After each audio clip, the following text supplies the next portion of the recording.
بسم الله الرحمن الرحيم متاع الغرور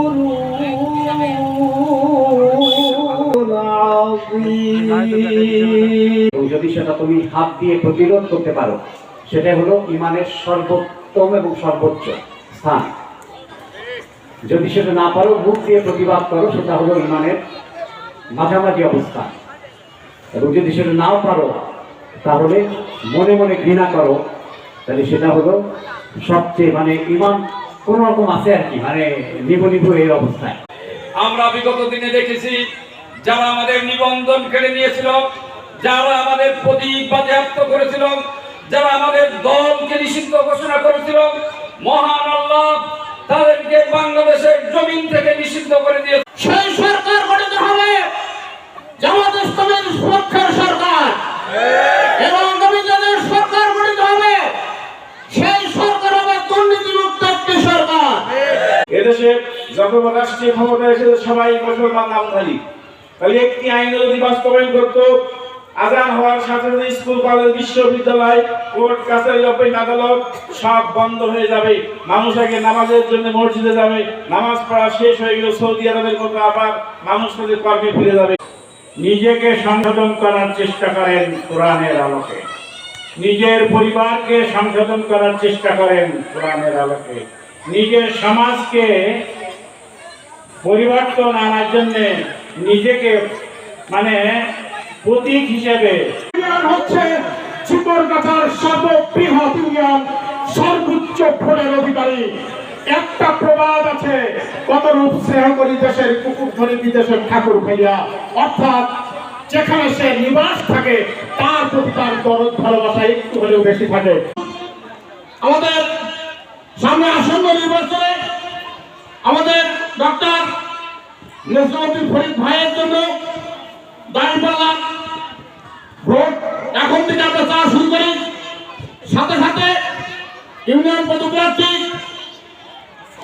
জনাব জিয়াউল হকের চেয়ারম্যান প্রার্থী হিসেবে এখন থেকে তার পক্ষে কাজটা শুরু করি। তিনি তার যাকে সারা দিয়ে আল্লাহ রাব্বুল আলামিনের দরবারে চলে গেছেন। আজকের এই কর্মী সম্মেলন থেকে আমরা হুজুরের রূহে মাগফিরাত কামনা করি।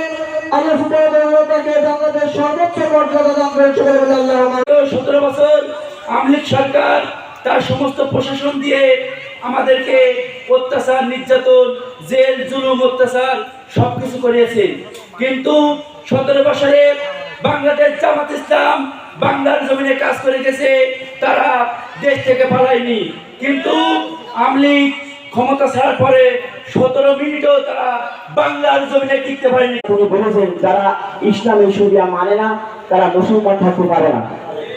আমরা মুসলমান, বাংলাদেশ একটা মুসলমান রাষ্ট্র, সেই হিসেবে আমরা আগামী যে নির্বাচিত আসছে আমাদের সংসদ, আমরা ইসলামের পক্ষে ভোট করব ইনশাআল্লাহ। ইতিহাস পড়ে জানলাম জানলাম মুক্তির পথ হলো ইসলাম, কোরআন হাদিস পড়ে বুঝলাম মুক্তির একই পথ ইসলাম। বিগত 17 বছরের মহাকাশ থেকে আমাদেরকে মুক্ত করেছে আল্লাহ। আজকে আমাদেরকে এই মুক্ত আবহাওয়ায় পরিবেশে বলবার সুযোগ দিয়েছেন। আমরা এই পরিবেশ নষ্ট করতে চাই না। আওয়াজ করে বলেন, নষ্ট করতে চাই না।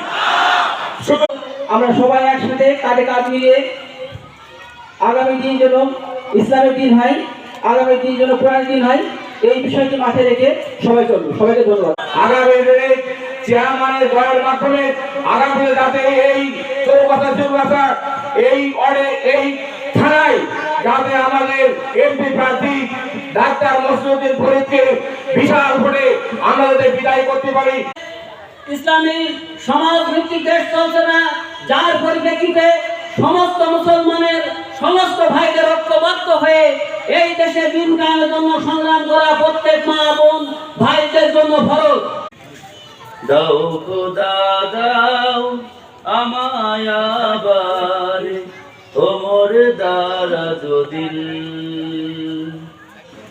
আমরা যদি সামনে আগাই, আল্লাহ রাব্বুল আলামিন আমাদের রহমতের চাদরে ঢেকে রাখবেন।